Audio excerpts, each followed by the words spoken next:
An observation, it seemed like Friday night was two good teams just really going at it. Was that the kind of wrestling you like to see? Yeah, I think so. I think, we knew, obviously Nebraska has a great team and really good coaches. So, yeah, it was a nice environment. So you expect, you knew it was going to be a big match. And, you get a lot of good information on what we can do better, when you see that kind of competition. So, we didn't wrestle great, but we wrestled, I guess, well enough. But more importantly, we can just kind of take that experience and grow and learn from it. I would have to think that Davis's match at 33 is probably one of those ones to learn from and grow.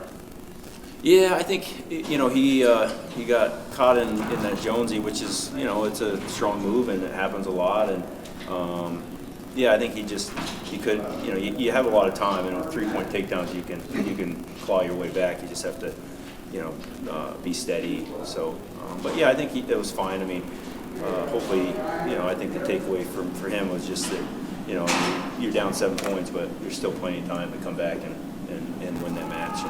And so, but it's just all experience, and as they say, experience can be expensive and painful. So, but yeah, I think everyone's fine overall. And yeah, I mean, we're looking forward to obviously Rutgers on Friday, and we have the rest of the Big Ten coming up. So a lot to look forward to. Cael, are you curious to see maybe how Van Ness responds this week? It was a tough match, two good kids. Yeah. I think that could be an NCAA final match there, right? And Shane's a guy who's just gets better and better. So yeah, I think he's some little things that he can pick up from the match, but I think he's still a guy that he's just going to continue to get better at a fast rate, just because he hasn't had that many matches in his career, and those types of opportunities. So yeah, I'm not worried about Shane. I think he'll be good, and just ran into a tough kid, and one of the guys he's going to have to beat to be the national champ. He said earlier this year that I guess last year not being on the mat gave him an opportunity to kind of step back and become maybe more patient, more grateful for the time spent. Yeah. Do you notice that, and in what ways has that maybe shown up that maybe he's a little bit more patient, he can deal with things a little bit? Yeah, I mean, I think he's continuing to just kind of grow up and mature, and in all areas. I mean, he's always been just kind of a killer mentality-wise as a competitor, but I think he's becoming a great leader for us, and just a consistent guy that you can just count on to kind of have that even and level energy that everyone kind of feeds off of it. So yeah, I think as tough as being off the mat for years with an injury, I mean, there's always something you can pick up from it. But I think a big thing too is just being patient with yourself also as you're continuing to climb and to just see how good you can become. So I think yeah, Shane's on a good path. He's doing a great job. He's working hard. He's been very consistent, and those big matches, it's 1 second here and relaxing for 1 second there. So that's kind of obviously a big takeaway from the dual meets. We just got to kind of wrestle through positions a little bit better. Back-to-back tough matches for Luke Peterson coming up. Yeah. That winning takedown on Friday, was that sort of like you just had the feel for the sport? Is that something you sort of don't teach? Yeah, I mean, Luke's he's special, right? He's got a great feel, and in addition to his athleticism and his speed, and I think he just loves competing, but he just loves the sport. So he has a great feel. And I think he'll just keep getting better. I say that about everybody, but I believe that, and he'll be able to go get his takedown off his own shots. But it's good to see that he can score off somebody else's shot when needed to, or just have the poise that he's shown in those tight matches, which is obviously unusual for a kid that's a true freshman, And Kim too. I mean, he's just been so successful throughout his career. I mean, sometimes those guys don't find themselves in those types of situations very often, where it's a one takedown. So his poise and just he's a special kid. David Taylor said recently, I believe, that he'd like to see national duels make a return with Power 4 schools, and specifically in November before conference play. Mm-hmm. What are your thoughts on that? I saw that coming around again. I mean, they have somebody that's trying to host the event down in Oklahoma. I think that's just kind of always been what people think's the answer is the national duels. I don't really feel any differently now than I do about it 10 years ago, Yeah. right? I mean, I think, you can create a big event without including every team in the country, right? I think it's sad that we think we have to have a national duels to create a big event. I mean, we have a lot of really exciting teams, a lot of up-and-coming programs. So does it have to be a national duels? That just seems to be the mentality that comes back and resurfaces all the time. But yeah. So yeah, I think there's obviously some merit, to the idea, but it's just kind of like a broken record, I think. To go back up the question about Lilledale, how do you feel that matches like he just had Friday will help him, build on that to even get into the postseason in his first postseason? Yeah, I think you're just wrestling a very experienced wrestler, a strong wrestler, a successful, one of the top guys in the country, at their home, and you're a true freshman. I mean, that's it just kind of shows that you've got a lot of potential and ability.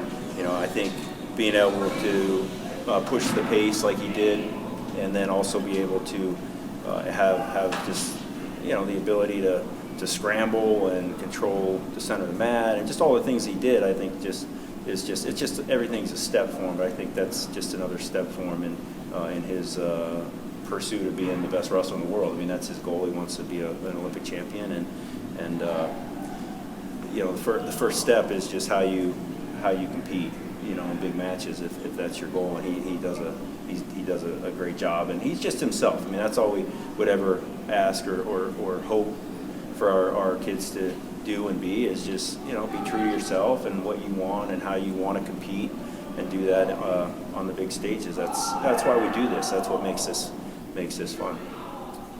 We saw Bo take a last-second victory, from behind at a point in the match that looked like it could have gone the other way. Yeah. What does it say about his character and fighting to when there's only zeros on the clock?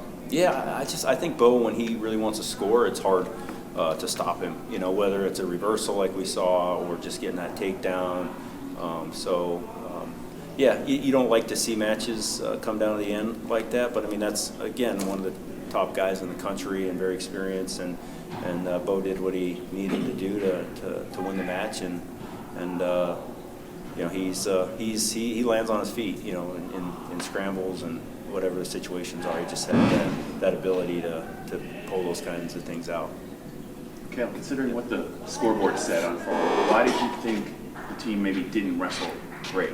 Well, we just look at the individuals. I think we look like maybe we were a little tired, but there were a lot of different factors too. You're on the road. Obviously, when you wrestle a really good team, they have the ability to make you feel like you didn't wrestle great too. So you got it's late, at night. All those different things you're trying to factor in as we're thinking about the future and then training and what adjustments we need to make.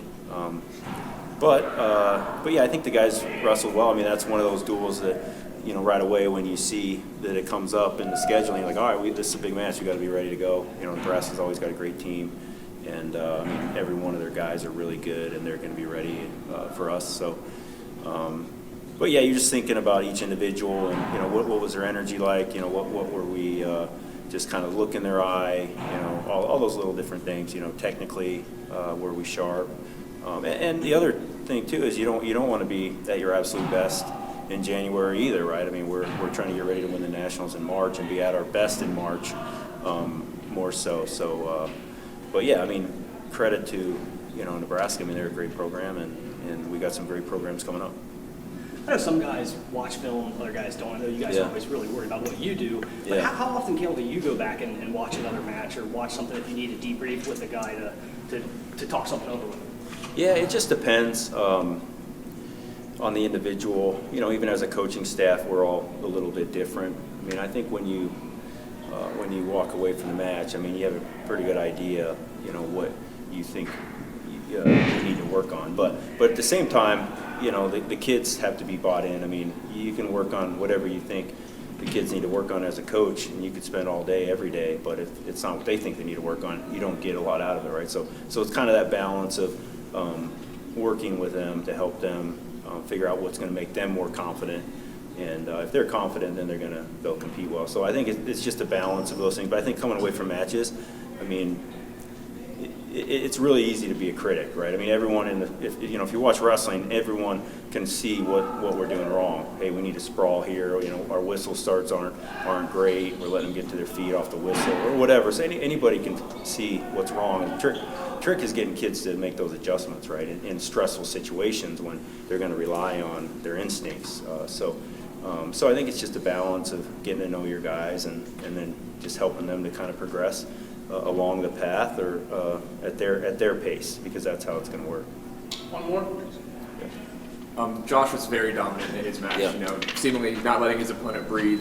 What does that kind of say about, you know, maybe last season when he only wrestled in one Big Ten tool, but was focusing the whole year, and now is paying fruition with these dominant matches that he's been having? Yeah, really happy with his effort, obviously. I mean, he's getting himself tired because he's wrestling so hard, which is perfect, because that's kind of goes in line with kind of what we're saying, you know, is, you know, if you're wrestling at that pace, you might be tired, but your opponents are going to be even more tired, and if we're used to it, and that's what we do. So he's done a great job of that, and you know, we're happy with his effort, and you know, that effort alone is going to take him a long way. But he's a competitor.